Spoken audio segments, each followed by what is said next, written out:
Only if you want to be. All right, ladies and gentlemen, the next candidates are for Texas House District 14. The incumbent is Mr. John Rainey, the Republican. Two opponents on the Democratic ticket, Janet Dudding and Raza Rahman. We begin with the obligatory introduce yourself and tell us why you're running. We'll begin with you, Mr. Rainey. Thank you very much. It's always a fun time to be with you folks at the Hispanic Forum. I have been here numerous times.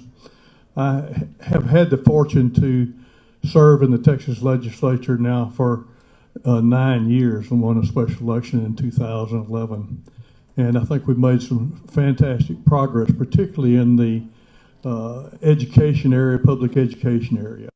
And I would like the opportunity to continue to serve. We're going to go through redistricting and redrawing those lines. And as a senior member of the legislature, I think I'll have some input on that will be good for the Brazos County. Do I have a particular amount of time I'm supposed to talk? Yes, sir, I apologize. It's 1.5 minutes, and you have 40 seconds left. Okay, thank you. I have been in this community most of my life. I moved here when I was 13 years old, and I'm not going to tell you how old I am, but I'm not quite as old as Greg Rodriguez. Been in business for 51 years now at Northgate in a bookstore. I have served in numerous capacities in the community, both as Republican Party chairman back when there was not a single Republican in Brazos County, and have been involved in the Chamber of Commerce and also in my local church, First Methodist Church in Bryan. I appreciate the opportunity to be with you. I appreciate what you do for our community, and particularly the scholarship you give to deserving local residents. Thank you. Thank you. The incumbent, Mr. John Rainey, Republican. He is the state representative for District 14. Next, we have on the Democratic ticket, candidate Mr. Raza Rahman. Good evening, everybody. Thank you to the Hispanic Forum for hosting this event tonight. Thank you for everyone for coming out to this event on a cold and muggy night. My name is Raza Rahman. I'm a lifelong resident of Bryan College Station. I'm a graduating student at Texas A&M University, and I'm running for the House of Representatives.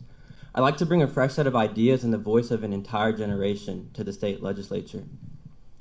We live in a society in which everyone is so busy in their own lives that we often tend to turn a blind eye to, or maybe even due to privilege, gaslight some of the struggles that members of our community are facing.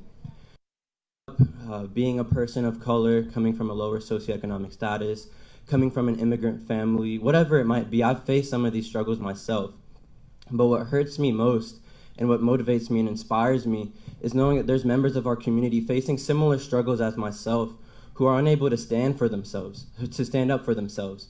I believe there's a significant voice missing in the legislature, and I'd like to be the voice for the voiceless. Today's actually my 22nd birthday. This isn't the way that a typical 22-year-old would be spending their birthday, but I'm showing up because I care deeply about my community, more importantly, the people in it, and I'm willing to fight for someone that I don't know. Thank you, guys. Thank you. Democratic candidate for House District 14, Raza Rahman. Next, we have candidate Janet Dudding on the Democratic ticket. Howdy. Happy birthday. Thank you. I feel like I want to sing to you, but I won't. I'm Janet Dudding. I'm a certified public accountant. I'm not a politician, and I'm running to represent you in the Texas House. I'm named after my grandmother, who is a first-generation American born in El Campo, Texas, about 125 years ago. I went through my undergraduate years as a single parent, averaging 20 hours a semester, and working as a waitress to make ends meet. It's not your typical CPA background, and I'm not your typical CPA. I've never done a tax return for money in my life. I've done my own tax returns, but I've never done a tax return for money in my life. I'm a governmental accountant. I've spent the last 35 years holding governments accountable. My first job out of undergrad was actually investigating allegations that elected officials were embezzling money or taking kickbacks, taking money for favors. Only did it for a year, but in that short period of time helped lay some of the ground. Operation Pretense which was an undercover FBI sting operation that raised a whole lot of taxpayer money and put a whole lot of politicians in jail. You spend money on what you value. You show me your budget, I'll show you your values. Our values that we're seeing coming out of the legislature in DC and in Austin don't reflect my values. They don't reflect your values. They don't reflect our values. I would like to reflect our values in our laws. Thank you. Thank you, Ms. Dudding, and we'll begin with the first question to you. Latinos are amongst some of the hardest working people you'll meet, yet Latinos also rank amongst the highest group of uninsured Texans. What are your plans to address the crisis of inadequate or no access to affordable health care for Latinos? In the state legislature, we impact the Medicaid, not Medicare, but Medicaid requirements. And right now, we're not insuring in Texas any adult. Insure an adult female if she's pregnant, and then only for 2 months after she gives birth. And we insure those adults that are disabled. But as far as adults, if you make over $2,000 a year in Texas, you've made too much to qualify for Medicaid. We can expand that from $2,000 a year to about $15,000 or $16,000 a year. So it's not like a windfall. It's not a whole bunch of money, but it's a significant gap, and we can do it for 10 cents on the dollar. We're still under ACA offer of they will pick up 90 cents and we pick up 10 cents. And that would be my first priority in healthcare. Healthcare is really important to me. When I was an undergraduate, to averaging 20 hours a semester as a single parent, working as a waitress, I had a health crisis where I went in for exploratory surgery and came out with a complete hysterectomy. And if I had not had health care, I would have not had any follow-up care, and I would have been left with a bill that I would still be paying off. I would not be the same woman that I am now. It would be crushing to me. So healthcare is critically important to me. Thank you. Thank you, Ms. Dudding. Same question to you, Rahman. Latinos are among some of the hardest working people you meet, yet Latinos rank amongst the highest group of uninsured Texans. What are your plans to address the crisis of inadequate or no access to affordable health care? Similar to Ms. Dudding, I believe that we should expand Medicaid on the path towards universal health care. I believe health care is a human right, and that every citizen, regardless of background, should be able to have the right of attaining affordable health care. And beyond affordable health care, I also believe that our coverage should reach vision, dental, hearing, and also mental health. In the previous session, we were talking a lot about mental health and how it regards to the criminal justice system, but I feel like there is a very strong responsibility of the healthcare system to protect mental health. So coverage is very important, and we should expand Medicaid. Thank you. Thank you, Mr. Rahman. Same question to you, Mr. Rainey. Would you like me to repeat the question, sir? No, that's all right. I think that all of us are concerned about health care cost, and perhaps we're looking in the wrong direction. One of the things that we have is a three-legged stool with only one leg doesn't have much representation.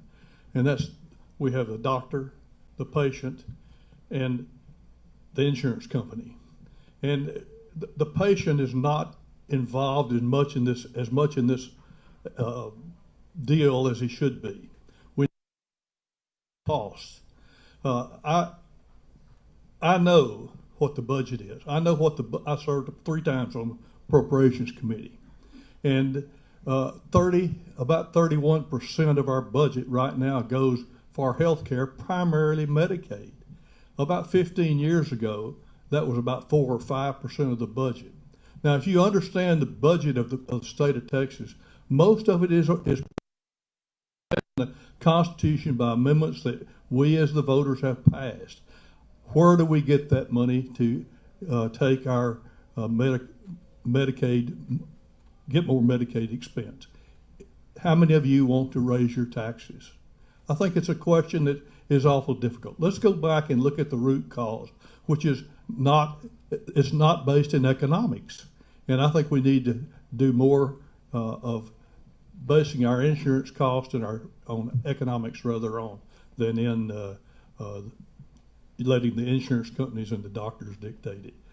We need to be pricing our own medical insurance. We're going out and talking about what is the cost of this, what is the cost of the various medical treatments that we got, and do a little bargaining. I think if we were to open bringing money, John had stated that the money has already been allocated to certain programs, and so there's not very much room for expansion. But I politely and respectfully disagree. I believe there are two primary sources we can look to get funds to funding public education, as you mentioned, and also healthcare in the previous section. I believe first is holding major corporations accountable for paying their taxes and not providing sort of tax breaks or incentives for companies to come here, because naturally we have seen a lot of companies coming here with Amazon, Apple, Toyota, Lexus, and it's great and it's creating jobs, but providing incentives in the deals and providing deal closing incentives isn't necessarily what's attracting them here because of our people. They're here because of our resources. So I believe we should stop providing incentives for corporations. Secondly is also prison reform and criminal justice reform. Currently in Texas, we spend over $22,000 a year per inmate versus less than $10,000 a year on students. With a comprehensive criminal justice system reform, we can allocate some of the funds to our students. Thank you. Ms. Dudding, would you like for me to repeat that? Sure. The majority of Latinos attend public school. What do you propose to restore or increase funding to public schools? In answering that question, let me reach back to what happened in the last session. We did make progress on public education funding. We did provide, and thank you, John. We did provide raises for the teachers. Again, thank you, John. What we didn't do was we did not provide that funding for more than 2 years. The funding given was just for that 2-year period. We need to come up with funding to make that obligation good for the next time going forward. We also didn't touch the Robin Hood. What we did was school districts kept their, do y'all understand what Robin Hood is? School districts here in College Station is a perfect example. A richer school district raises property tax greater than the amount that they need, and they can't lower it. What they do is they send to the state, or they have sent to the state, the amount over the amount that they need up to the amount of the levy. They send it to the state, and the state then redistributes it to the lower economic, sorry, my words aren't working, the lower property-based, ad valorem-based districts. So in other words, College Station has been sending a whole bunch of their tax rate to the state, and then the state sends it over to the less affluent school districts. And we didn't do anything about that. This was a golden opportunity to look at that and lower our property tax rates. And it would be a much larger discussion. I'm not sure that it could even get done in a 5-month period, but I think that needs to be done. And we need to come up with a funding source to make good on the promises that we made last time. What we did last time is we capped the amount that the school districts are able to raise on their property taxes. If the state doesn't make good on their promises, now they have no real capacity to raise the property tax to make good on their obligations. Thank you. Thank you. John Rainey. Well, first of all, I think we need to correct something. We did away with most of the Robin Hood programs throughout the state. The city of College Station Independent School District was sending about $18 million a year to Robin Hood. We're sending this current year $200,000. The rest of it they get to keep. I'm very proud of what we did in public education, and I know that there is more that needs to be done. But the process is one of 2 years. Every time we meet, we pass a budget for 2 years. That's it. We never have anything that we can say, we're going to promise this for in perpetuity. We cannot do that. One of the problems we have is those funds that are allocated and allocated previously have to stay allocated by law. That's through the. If there were no funds that were allocated, we might have some money that we could move around, but that's not the case. And the first time we go out and we say, okay, we're going to take that 20 cents in fuel tax, and we're going to do away with that, and it's no longer be dedicated and some of it to education. Who is going to be complaining? It's going to be the voters are going to be complaining. We have to figure out a way to do this, but I am definitely in favor of making sure that we have funds for public education. It's the most important thing that we do in our state. The next most important thing, I think, is CTE training. And I am so happy with the Bryan Independent School District and what they have done in creating a facility in Bryan to actually serve regionally. And I'm proud of that. I had some influence on it. I didn't go out and buy the property, but CTE training is one of those things that has been a priority of mine ever since I've been in the legislature. One of the things that, and I know my time is up, I'm real quickly, if we train people to do jobs, their income will go up. And we will have people that can afford a lot of the things. Housing we talked about earlier, I heard that talked about. And we'll make our economy grow and develop, and we'll have employees who are prepared for the industries that are going to be coming into our community. I'm proud of what we've done in Bryan College Station. Thank you, Representative John Rainey. And with that, we will allow for you, being that y'all touched on a little bit of the property tax issue, we'll give you a 2-minute closing to touch on that property tax issue and to give your closing remarks. We'll begin with you, Mr. Rainey. The property tax issue has always been one that's been very difficult. I have looked at that throughout my career in the legislature. I truly think that it's a local issue. We did some things about that I'm not sure I totally agreed with, but the truth of the matter was it was tied to funding for education. And what we did, if we hadn't passed the cap on property tax, we wouldn't have got our funding done for education. And it was a trade-off, frankly. The importance of local control to me is one that I think that we need to be looking at more carefully. I don't like unfunded mandates, and of course I'm sure there were some passed last session. The budget issue is the one issue that we have to do every 2 years, and it is not an easy project. Only 17% of the budget has any flexibility in it at all, and that makes it very difficult to move money around to the areas that really need the help. I appreciate, is this okay? I appreciate the opportunity to be here and speak with you. I will tell you this, anytime you want to visit with John Rainey and talk about issues, I am available. I've been that way since I've been serving in office, and I'd be happy to meet with anybody that has an issue. And if you would like to call my office and speak with someone, I'll sit down and come and meet you. And if I can't find the answer to the problem, we'll sit and discuss it till we do. Thank you so much. I appreciate the opportunity to be with each and every one of you. Thank you, Representative Rainey. Next, we have the Republican, Representative Rainey, for District 14. Now we have the Democratic candidate, Raza Rahman. So on the subject of property tax, I also agree with Mr. Rainey that it's a local issue. The property taxes that people in the Brazos County face are going to be different than the people in Williamson County are going to face. It's different than the people in Harris County are going to face. So I believe that it should be kept at a local level.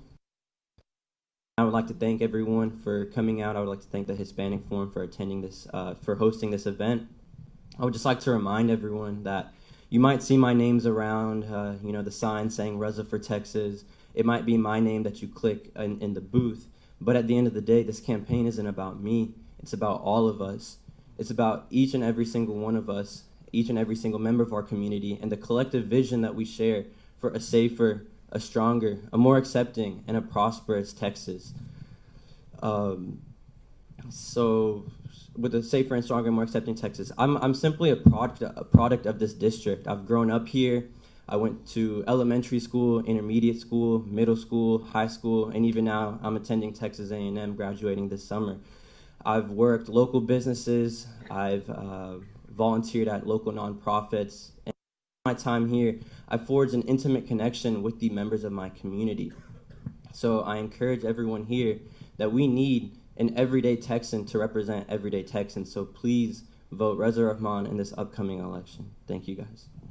Thank you, Mr. Rahman, Democratic candidate for House District 14. And we have the Democratic candidate, Janet Dudding, for House District 14. Ms. Dudding. Thank you. I am passionate about local control. When I was Assistant Director of Finance at the City of College Station, I actually left back to my community at the Mississippi Gulf Coast because they had gotten upside down on their disaster recovery grants, which are cost reimbursement grants. We worked with the state and the local, stronger together to make them whole again. They had dropped their workforce to 40 people, 20 people, and they were able to hire all their people back. What happened in the last legislative session is the cities not only got hit with a property tax cap where if you had a higher, your property tax would exponentially be higher than the city next door that had a lower rate because of the cap. We also hit the telecom franchise fees, which were cut. So they got hit with the double whammy. I think that local control is imperative, not only in property taxes, but also things like a fracking ban, where the City of College Station had worked together and come up with a fracking ban, and then it was overturned at the state level, and our incumbent voted for that to overturn the fracking ban. I think that local control, the local communities are closer to the local constituent, which is the same constituent as the state constituent, and I think that that needs to be respected. I'm Janet Dudding. I'm not a politician. I'm a CPA. I'm a governmental CPA who spent the last 35 years working in budget, working in compliance, working in financials, working in policy formation, and I'm willing to work for you. You've got a choice this time. If you want a woman like me to go to Austin for you, pick my name. Thank you. Thank you, Ms. Dudding. Ladies and gentlemen, a big round of applause for the candidates for House District 14 for the state of Texas. Thank you so very much, candidates. Coming up, we're going to have the candidates for Brazos County Sheriff, Mr. Wayne Dickey, Mr. Jason James, on the Republican ticket, and on the Democratic ticket, Patrick Logan. We're going to begin right now with some more cake auctions, and we're going to try and get them done fairly quickly.